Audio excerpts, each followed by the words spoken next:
तो हाँ भाई करें शुरू। तो आज की इस वीडियो के अंदर हमारे पास दो ऐसे ब्रांड के फोन हैं जो आपस में रीब्रांडिंग खेलते हैं। मतलब आईक्यू की तरफ से जो फोन जी सीरीज के अंदर आएगा, वीवो कहेगा हम टी सीरीज में डालेंगे। जी हाँ, मैं बात कर रहा हूँ वीवो के और आईक्यू के फोन की। और आज की इस वीडियो के अंदर हमारे पास है भाई वीवो का T4 अल्ट्रा और दूसरा है आईक्यू का नियो 10। अब यहाँ पर जब से T4 अल्ट्रा है ना, मार्केट के अंदर कंफ्यूजन बन गई है कि कौन सा फोन लेना चाहिए, हमें एक परफॉर्मेंस सेंट्रिक फोन चाहिए।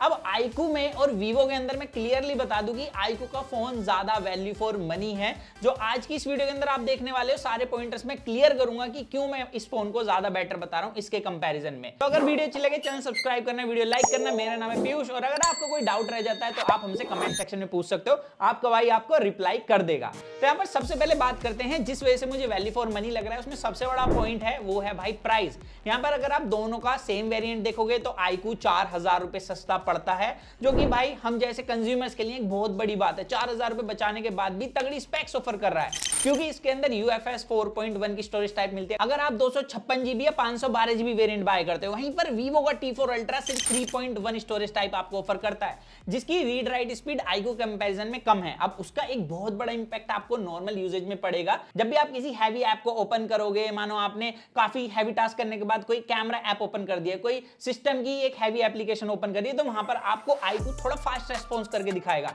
इनफैक्ट फोटोज क्लिक करते टाइम जो प्रोसेसिंग स्पीड है वो आईक्यू की ज्यादा अच्छी है वीवो के कंपैरिजन में। खैर, इस पर हम परफॉर्मेंस वाले पार्ट पे बात करेंगे, बट सबसे पहला जो डिफरेंस मुझे लगा, जो मेरी टेस्टिंग में मुझे नोट हुआ, वो डिस्प्ले से ही आ जाता है। अब देखो यहाँ पर कौन सी प्रोटेक्शन है, दोनों में ही क्लियर नहीं है। तो प्रोटेक्शन तो भाई बताते नहीं है ये लोग, लेकिन एक चीज क्लियर है कि वीवो ने 360 कर दिया और आईक्यू में फ्लैट डिस्प्ले मिलती है। दोनों की अपनी अपनी ऑडियंस है। मैं देखता हूँ ज्यादातर फ्लैट डिस्प्ले पसंद करते हैं लोग, तो आपको क्या पसंद है वो कमेंट सेक्शन में जरूर बताना। बाकी यहाँ पर डिस्प्ले साइज की बात करी जाए तो वीवो के पास मिलता है 6.67 इंच का पैनल और आईक्यू के पास 6.78 इंच का पैनल।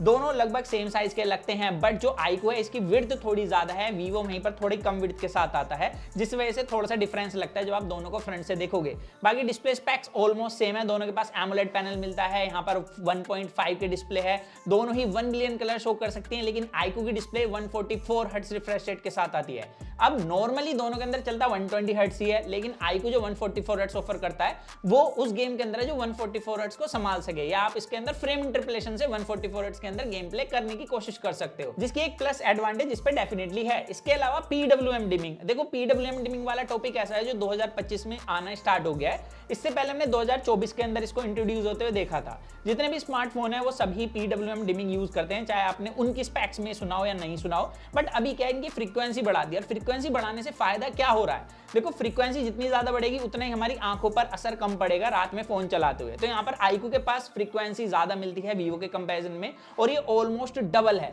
जिसका फायदा डेफिनेटली है कि अगर आप लॉन्ग टर्म में गेम खेलते हो, नाइट में बिल्कुल अंधेरा करके गेम प्ले कर रहे हो, तो आईक्यू की डिस्प्ले से आपकी आंख के खराब होने के चांसेस आधे हो जाते हैं वीवो के कंपैरिजन में। बाकी आईक्यू के पास HBM ब्राइटनेस की बात करी जाए मिलती है 2000 निट्स की, और वीवो के पास मिलती है सिर्फ और सिर्फ 1600 निट्स की।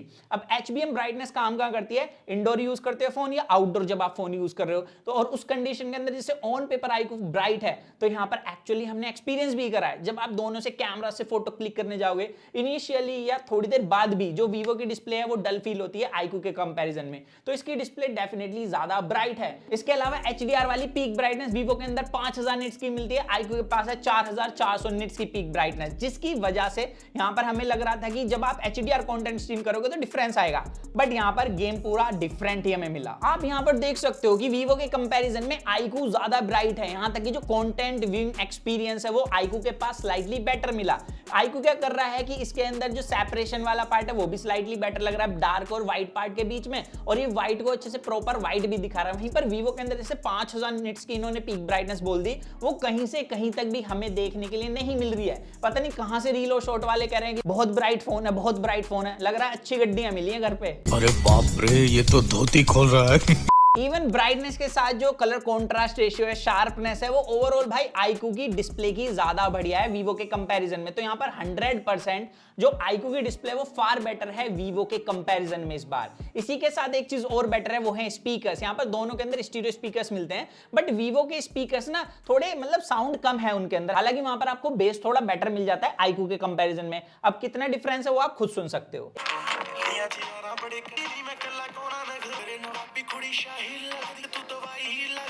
यारा बड़े कंडे कंडे लगोना नगरो लगदी यार तेरे पाया होवे कुछ भी। इसके अलावा अब जो मेन पॉइंट आता है वो है परफॉर्मेंस। यहाँ पर iQOO के पास स्नैपड्रैगन 8s Gen 4 चिपसेट दिया है जो काफी सारे मेरे भाइयों ने यूज करा होगा।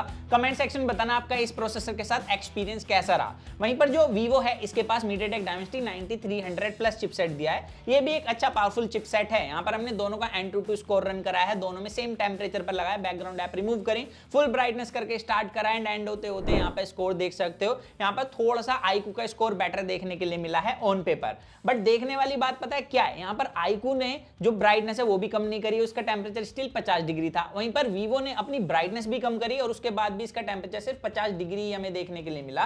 तो यहाँ पर थर्मल्स डेफिनेटली iQOO के फोन के स्टिल अभी भी ज्यादा बेटर हमें देखने के लिए मिलते हैं। अब यहाँ पर देखो स्कोर्स तो काफी लोगों के लिए मैटर नहीं करते, लेकिन जो मैटर करेगा उसकी बात कर लेते हैं। नॉर्मल यूजेज में भी जो iQOO का फोन है ज्यादा फास्ट और ज्यादा स्मूथ फील होता है। भले ही दोनों के पास Android 15 और FunTouchOS 15 की ताकत दी है, लेकिन दोनों को चलाओगे ना तो यहाँ पर iQOO की ऐप ओपनिंग क्लोजिंग भी ज्यादा फास्ट है। यहाँ पर फोटोज क्लिक करोगे तो जैसे मैंने बताया था कि प्रोसेसिंग भी ज्यादा फास्ट है। इवन रैम मैनेजमेंट भी मुझे थोड़ा सा स्ट्रॉन्ग लगा है Vivo के कंपैरिजन में। तो यहाँ पर नो डाउट नॉर्मल यूजेज के अंदर भी जो iQOO का फोन है ये आपको ज्यादा वैल्यू ऑफर कर रहा है, वो भी कम प्राइस के अंदर। इसके अलावा अगर गेमिंग की बात करी जाए तो दोनों के अंदर BGMI सेटिंग्स में काफी डिफरेंस है। iQOO के पास 120 FPS का ऑप्शन दिया गया है, वहीं पर Vivo के पास 90 FPS का ऑप्शन है। अब मैंने इसके 90 FPS में गेम प्ले करा, भाई यहाँ पर कंसिस्टेंसी ज्यादा अच्छी नहीं है जिस प्राइस पॉइंट पे फोन आ रहा है उसके हिसाब से, और ऊपर से ब्राइटनेस ड्रॉप वगैरह भी कर लेता है। और इसके अंदर कोई मॉन्स्टर मोड भी नहीं दिया गया। अब मॉन्स्टर मोड iQOO के अंदर मिलता है जिससे आप एक तरीके से GPU और CPU की पावर को अनलॉक कर सकते हो, तो वो इसके अंदर इनेबल कर सकते हो। इसके अंदर फ्रेम इंटरपोलेशन भी मिलता है भाई, उसके अंदर जब गेम प्ले करोगे तो आपको नेक्स्ट लेवल स्मूथनेस मिलेगी और आप लॉन्ग टाइम तक अच्छे से गेम प्ले कर सकते हो Vivo के कंपैरिजन में। हालांकि इसके अंदर भी एक ग्लिच है, अगर आप इसके अंदर फ्रेम इंटरपोलेशन मोड ऑन करके गेम प्ले करोगे तो कभी कभी ये भी 70 to 80 FPS को लॉक कर लेता है। तो आप फ्रेम इंटरपोलेशन ऑफ करो फिर चलाओगे तो ये फिर से 120 144 FPS में गेम प्ले करा पाएगा। तो यहाँ पर मेरे हिसाब से पूरे परफॉर्मेंस डिपार्टमेंट में अगेन iQOO ज्यादा बेहतर है। लेकिन जहां पर अब हमें लग रहा था कि भाई Vivo बेहतर होगा, जिसके लिए Vivo ज्यादा हमसे एक्स्ट्रा चार्ज भी ले रहा है, वो है Vivo का कैमराज। यहाँ पर Vivo में देखा जाए तो 50 मेगापिक्सल का मेन कैमरा, 50 मेगापिक्सल का टेलीफोटो, 8 मेगापिक्सल का अल्ट्रा वाइड। वहीं पर iQOO के पास 50 मेगापिक्सल का मेन कैमरा, 8 मेगापिक्सल का अल्ट्रा वाइड, और दोनों ही फोनों में 32 मेगापिक्सल का फ्रंट कैमरा दिया है। आप यहाँ वीडियो देख सकते हो। अभी ये दोनों के फ्रंट कैमरे की वीडियो क्वालिटी एंड यहाँ पर एक चीज़ तो क्लियर हो जाती है कि भाई जो Vivo का फ़ोन है ना, इसकी आउटर विजिबिलिटी बिल्कुल भी अच्छी नहीं है। यहाँ पर iQOO से ज़्यादा ब्राइट है। इनफैक्ट यहाँ पर दोनों के अंदर 4K 60 FPS में जो वीडियो रिकॉर्ड कर रहा हूँ, दोनों में से स्टेबलाइजेशन अभी तक मुझे iQOO की स्लाइटली बेटर लग रही है। हालांकि दोनों के अंदर ही उतनी स्टेबल वीडियो नहीं है जितने प्राइस पॉइंट पर ये दोनों ही फ़ोन आ रहे हैं। बाकी लाइट कंट्रोल आप देख सकते हो, मेरे को Vivo का स्लाइटली बेटर लग रहा है। हालांकि देखने में भी कुछ नहीं आ रहा है डिस्प्ले में, बट फिर भी।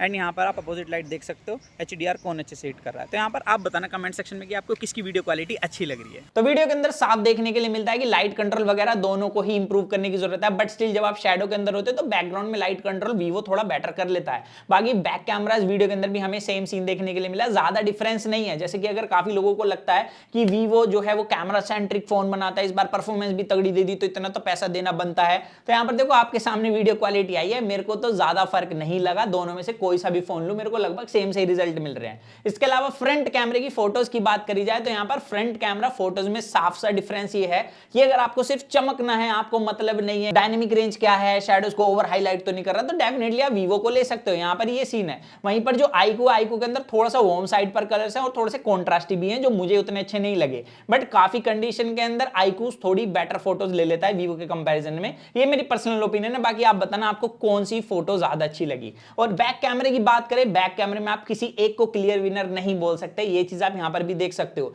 दोनों के कलर्स में डिफरेंस आता है, कभी एक व्हाइट कर देता है, दूसरा डल कर लेगा कलर, कभी दूसरा व्हाइट करेगा और एक वार्म कलर कर लेगा। तो ये वाला सीन है, काफी मिक्स से रिजल्ट है। बट जो Vivo के पास एडवांटेज है वो मैं बताता हूं कि इसके पास टेलीफोटो लेंस मिलता है। 85 to 100 mm तक आप जूम करके पोर्ट्रेट मोड में फोटो क्लिक कर सकते हो। वहां पर ये पोर्ट्रेट मोड ठीक लेता है, लेकिन एक चीज मैं क्लियर कर दूं कि यहां पर जिस हिसाब से हमने एक्सपेक्ट करा था कि Vivo के कैमरा होंगे उतने अच्छे नहीं है इसके कैमरास। अगर मैं इसे Vivo के V50 से कंपेयर करूंगा तो डेफिनेटली मेरे को लगता है कि उसे अच्छे से कंपटीशन नहीं दे पाए, क्योंकि उसकी कलर साइंस स्लाइटली बेटर है इसके कंपैरिजन में।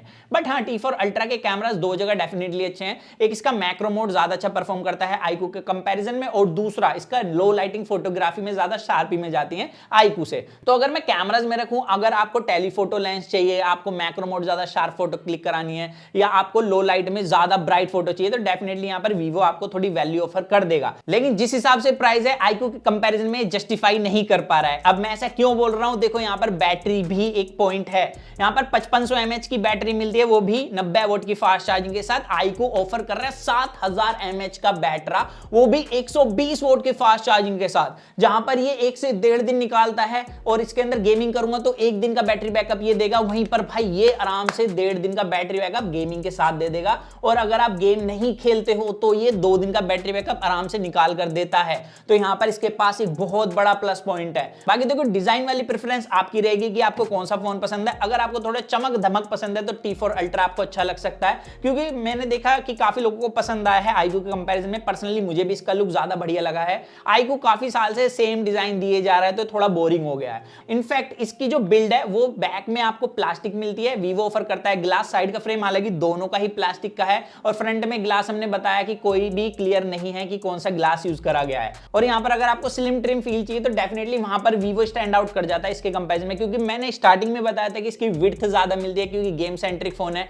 गेम सेंट्रिक में सारी फोन उठाऊं, लाइक Realme GT हो गया, यहाँ पर Poco F7 हो गया, ये हो गया, सब में विड्थ ज्यादा है, क्योंकि इस तरीके से गेमिंग करने के लिए हमें भाई बड़ी डिस्प्ले मिल जाती है ना, तो वो वाला फायदा है। तो यहाँ पर गेमिंग के लिए ये आपको वो वाली एडवांटेज दे देगा। लेकिन अगर आपको बैटरी इन एंड फील चाहिए, स्लिम ट्रिम सा फोन चाहिए, तो वहां पर ये स्टैंड आउट करता है। तो यहाँ पर ओवरऑल मेरी पर्सनल ओपिनियन ये रहेगी कि अगर मेरे को भी किसी को पर्सनली एक फोन रिकमेंड करना है, इन दो में कोई कंफ्यूज है, तो यहाँ पर मैं iQOO का फोन सीधा सजेस्ट करूंगा।